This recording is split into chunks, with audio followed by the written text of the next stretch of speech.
उन्हें ये फिक्र है हरदम नई तर्ज ज़फ़ा क्या है, हमें ये शौक़ है देखें सितम की इंतहा क्या है। दहर से क्यों खफा रहें, चरख का क्या गिला करें, सारा जहां अदू सही आओ मुकाबला करें।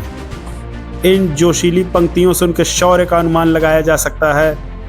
और दोस्तों, चंद्रशेखर आज़ाद से पहली मुलाकात के समय जलती हुई मोमबत्ती पर हाथ रखकर उन्होंने कसम खाई थी कि उनकी जिंदगी देश पर ही कुर्बान होगी, और उन्होंने अपनी वह कसम पूरी कर दिखाई। ये वही थे जिन्हें आज भी हम याद करते हैं।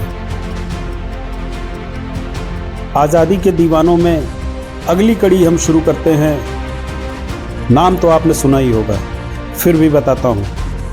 ये वो हैं जो महात्मा गांधी द्वारा चलाए जा रहे आंदोलन और भारतीय नेशनल कॉन्फ्रेंस के सदस्य थे। चंद्रशेखर आजाद के नेतृत्व में गठित हुई गदर दल के हिस्सा भी बन गए। ये वो शख्सियत हैं दोस्तों जिन्होंने चंद्रशेखर आजाद के साथ मिलकर अंग्रेजों के खिलाफ आंदोलन शुरू कर दिया और 9 अगस्त 1925 को शाहजहांपुर से लखनऊ के लिए चली 8 नंबर डाउन पैसेंजर से काकोरी नामक छोटे से स्टेशन पर सरकारी खजाने को लूट लिया गया। ये घटना इतिहास में काकोरी कांड के नाम से प्रसिद्ध है। ये वही क्रांतिकारी हैं, ये वही मार्गदर्शक हैं जिन्होंने देश को जगाने का काम किया था, लोगों के अंदर चिंगारी भरी थी, जो आगे चलकर देश की आज़ादी के लिए एक बड़े आग के रूप में सामने आई। और ये वही थे जिन्होंने राजगुरु के साथ मिलकर 17 दिसंबर 1928 को लाहौर में सहायक पुलिस अधीक्षक रहे अंग्रेज अफसर जेपी सैंडर्स को भी मारा था। इसमें चंद्रशेखर आजाद ने उनकी पूरी सहायता की थी। ये देशभक्त ही नहीं, क्रांतिकारी देशभक्त ही नहीं, बल्कि एक अध्ययनशील विचारक, कलम के धनी, दार्शनिक, चिंतक, लेखक, पत्रकार और महान मनुष्य थे। इन्होंने 23 वर्ष की छोटी सी आयु में फ्रांस, आयरलैंड और रूस की क्रांति का एक वृहद अध्ययन किया था। इन्हें हिंदी भी आती थी, उर्दू, अंग्रेजी, संस्कृत, पंजाबी भी, बंगला और आयरिश भाषा अच्छे वक्ता, पाठक और लेखक भी थे। इन्होंने ही अकाली और कीर्ति 2 अखबारों का संपादन भी किया था। कई तरह के पूंजीपतियों को अपना शत्रु समझने वाले, जिन्होंने मजदूरों का शोषण करने वाले, चाहे वो एक भारतीय ही क्यों न हो, वो उनका शत्रु है। उन्होंने जेल में अंग्रेजी में एक लेख भी लिखा जिसका शीर्षक था मैं नास्तिक क्यों हूं। जेल में इन्होंने अपने साथियों के साथ 64 दिनों तक भूख हड़ताल की। उनके एक साथी यतीन्द्रनाथ दास ने तो भूख हड़ताल में अपने प्राण ही त्याग दिए थे। ये वही हैं जिनका डर, जिनका खौफ अंग्रेज़ों के दिलो दिमाग पर छाया रहता था। और उन्हीं अंग्रेज़ों ने 23 मार्च 1931 को इनके 2 साथियों सुखदेव और राजगुरु के साथ इन्हें फांसी दे दी गई। फांसी पर जाने से पहले ये बिस्मिल की जीवनी पढ़ रहे थे। ये अकेले नहीं थे, परिवार में इनके और भी लोग थे जो आज़ादी की इस लड़ाई में कूद चुके थे।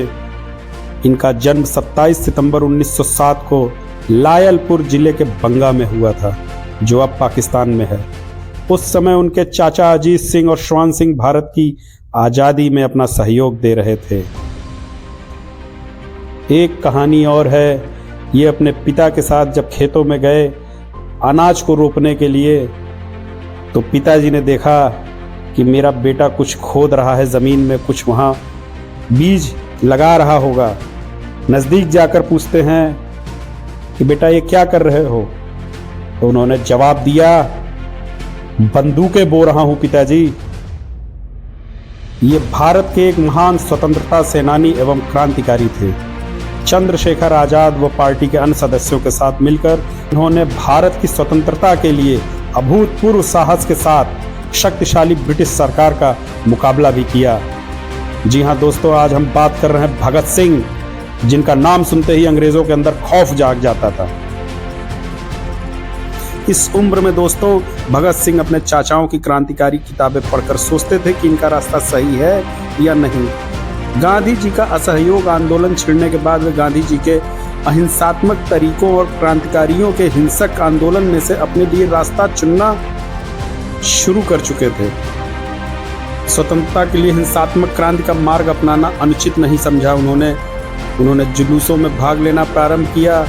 कई क्रांतिकारी दलों के सदस्य भी बने। उनके दल के प्रमुख क्रांतिकारियों में चंद्रशेखर आजाद, सुखदेव, राजगुरु और काकोरी कांड में 4 क्रांतिकारियों को फांसी व 16 अन्य को कारावास की सजाओं से भगत सिंह इतने अधिक उद्विग्न हुए कि उन्होंने 1928 में अपनी पार्टी नौजवान भारत सभा का हिंदुस्तान रिपब्लिकन एसोसिएशन में विलय कर दिया और उसे एक नया नाम दिया, हिंदुस्तान सोशलिस्ट रिपब्लिकन एसोसिएशन। 1928 में साइमन कमीशन के बहिष्कार में भयानक प्रदर्शन हुए। इन प्रदर्शन में भाग लेने वालों पर अंग्रेजी हुकूमत ने लाठीचार्ज भी किया। इसी लाठीचार्ज से आहत होकर लाला लाजपत राय की मृत्यु हो गई। इनसे रहा नहीं गया, इन्होंने एक गुप्त योजना के तहत पुलिस सुपरिटेंडेंट स्कॉट को मारने की योजना सोची गई योजना के अनुसार भगत सिंह और राजगुरु लाहौर कोतवाली के सामने व्यस्त मुद्रा में टहलने लगे। उधर जय गोपाल अपनी साइकिल को लेकर ऐसे बैठ गए कि जैसे वो खराब हो गई हो। गोपाल के इशारे पर दोनों सचेत हुए। उधर चंद्रशेखर आजाद पास के डीएवी स्कूल की 4 दीवारी के पास छिपकर घटना को अंजाम देने में रक्षक का काम कर रहे थे। 17 दिसंबर 1928 को करीब 4:15 बजे एएसपी सैंडर्स के आते ही राजगुरु ने एक गोली सीधे उनके सिर पर मारी, जिससे वो पहले ही मर जाता, लेकिन तुरंत बाद भगत सिंह ने 3-4 गोली दाग कर उसके मरने का पूरा इंतजाम कर दिया था। ये दोनों जैसे ही भाग रहे थे, एक सिपाही चन्नन सिंह इनका पीछा करना शुरू कर चुका था। चंद्रशेखर आजाद ने उसे सावधान किया, आगे बढ़े तो गोली मार दूंगा। नहीं मानने पर आजाद ने उसे गोली मार ही दी और वो वहीं मर गया। इस तरह इन लोगों ने लाला लाजपत राय की मौत का बदला लिया। भगत सिंह यद्यपि रक्तपात नहीं चाहते थे, परंतु वे वामपंथी विचारधारा को मानते थे। कार्ल मार्क्स के सिद्धांतों से उनका ताल्लुक था और उन्हीं विचारधारा को वे आगे बढ़ा रहे थे। अंग्रेजों के मजदूरों के प्रति अत्याचार से उनका विरोध स्वाभाविक था। मजदूर विरोधी ऐसी नीतियों को ब्रिटिश संसद में पारित न होने देना उनके दल का निर्णय था। सभी चाहते थे कि अंग्रेजों को पता चलना चाहिए कि हिंदुस्तानी जाग चुके हैं और उनके हृदय में ऐसी नीतियों के प्रति आक्रोश है। ऐसा करने के लिए ही उन्होंने दिल्ली की केंद्रीय असेंबली में बम फेंकने की योजना बनाई थी।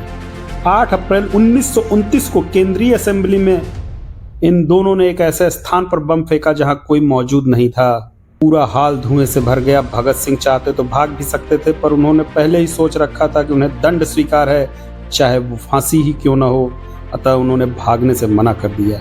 उस समय वे दोनों खाकी कमीज और निक्कर पहने हुए थे। बम फटने के बाद उन्होंने इंकलाब जिंदाबाद, साम्राज्यवाद मुर्दाबाद का नारा लगाया और अपने साथ लाए हुए पर्चे हवा में उछाल दिए। इसके कुछ ही देर बाद पुलिस आ गई और भगत सिंह बटुकेश्वर दत्त को गिरफ्तार कर लिया गया।